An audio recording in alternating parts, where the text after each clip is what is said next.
In the world of Agon, the dwarves are known for their mastery of stone and steel. They carve kingdoms from mountains. They forge weapons that outlast empires.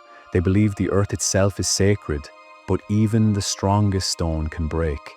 Tonight, we're exploring one of the most tragic and mysterious events in dwarven history, the destruction of Veilron Hall, a thriving mountain settlement that was annihilated by a sudden volcanic eruption. Yet the deeper we look, the less this disaster feels natural.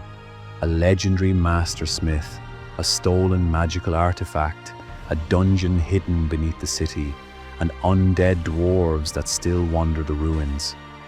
Was this simply a geological catastrophe, or did something ancient awaken beneath the mountain? This is the story of Firehall.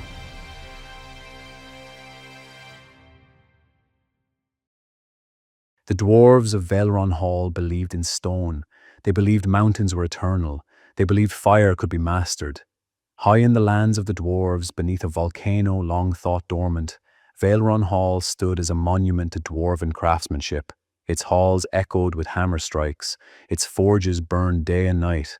It was a settlement of pride, of industry, of legacy. And then the mountain woke. Without warning, the sky split with ash.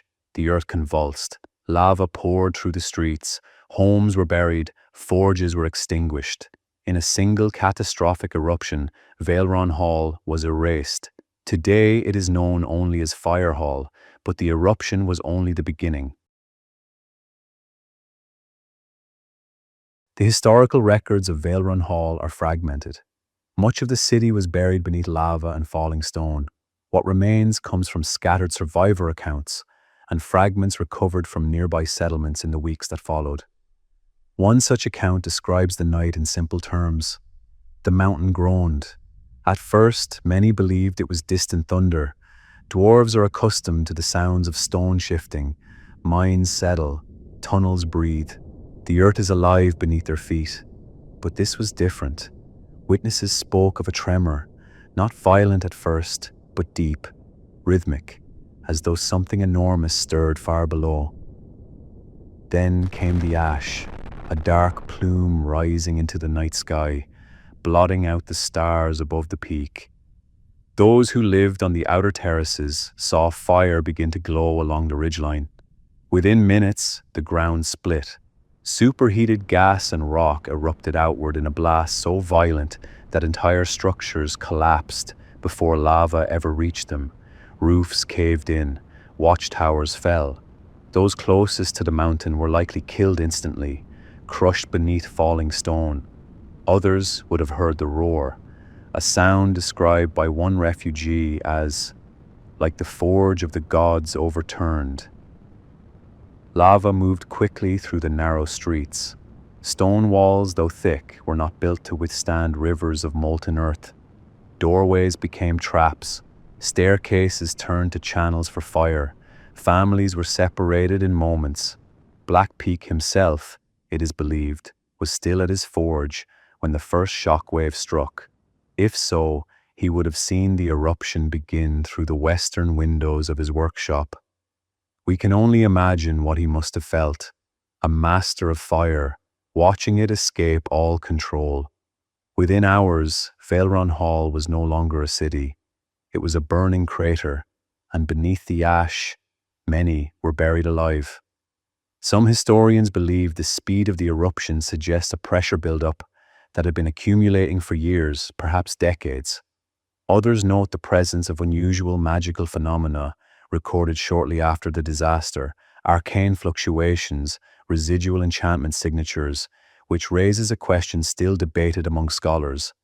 Was the eruption purely geological, or did something awaken it? What is certain is this: by dawn, Veilron Hall was gone, and the mountain, once trusted as sanctuary, had become a tomb. For historians, the fall of Veilron Hall is measured in tremors, blast patterns, and geological timelines. But for those who lived through it, it was not a sequence of events. It was a night that never truly ended. Among the fragments recovered in the months after the disaster was a recorded account from one of the few who escaped the eastern terraces. The following testimony was preserved in stone vault, decades after the eruption. It is one of the only first-hand descriptions we have of what it felt like when the mountain broke. I remember the heat before I remember the sound. It wasn't loud at first. It was wrong. The air changed. We were finishing supper when the mugs began to rattle across the table. My brother laughed, said it was just the lower tunnels settling again. Father grabbed his justice bringer, he knew otherwise. Then the walls trembled. Not a cave-in, not a collapse, a pulse, like a hammer striking the heart of the mountain. I stepped outside. The sky above the peak was glowing, not bright, just red, like banked coals beneath ash. Then it grew brighter, too bright. The ground cracked open along the eastern road. I saw it split, just a line at first, and then it burst. Fire doesn't move the way you think it does. It flows. It hunts the lowest ground. The scream started when the first roofs caught. I ran for my mother's house, but the street was already filling. The stone was melting. I could see it sag. I could smell it. Hot iron, burning wood, something else. People were pushing toward the western gate. Some never made it.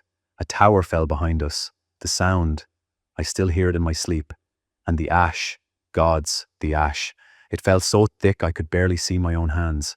By the time we reached the ridge, the city was gone. Not burning, gone. Just a lake of red and black. We thought it was over. We thought the dead were at peace.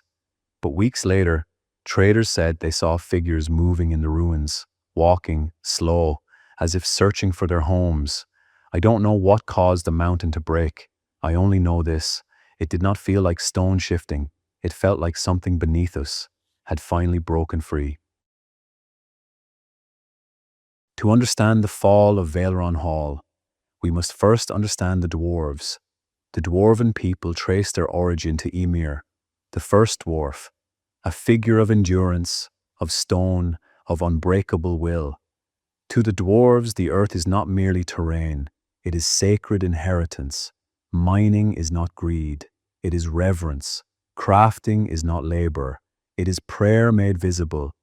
Veilron Hall was not carved in defiance of the mountain, it was carved in communion with it, which makes what happened next all the more disturbing.